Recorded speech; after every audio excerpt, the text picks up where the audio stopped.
Welcome to the summary of The Richest Man in Babylon, 6 Laws of Wealth by Charles Conrad.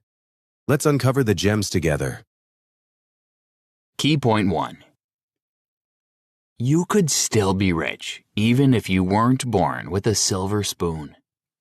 Getting rich starts with the right attitude. Many of us tend to multiply excuses for why we can't be prosperous, rather than look for ways to accumulate wealth. What's more, some people still believe that money is cursed and has the potential to corrupt a human soul.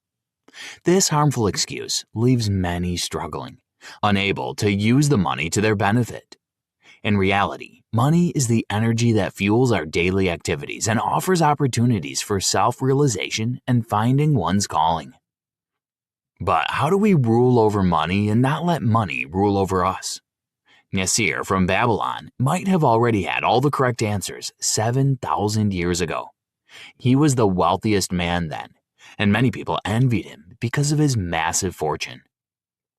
On a fateful day, while he plied the roads of Babylon in his caravan, he was halted by the shout of an old friend, Ravi.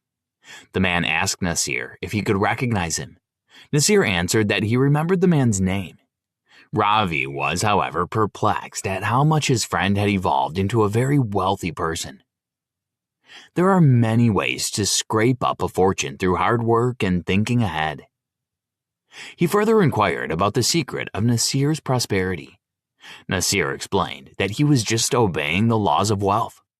Although initially reluctant to reveal his secrets, Nasir eventually told them out of compassion for his dear friend.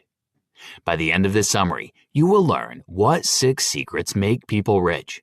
The value of these secrets is that they don't promise a miraculous and instant wealth accumulation, but offer a strategic plan to become rich.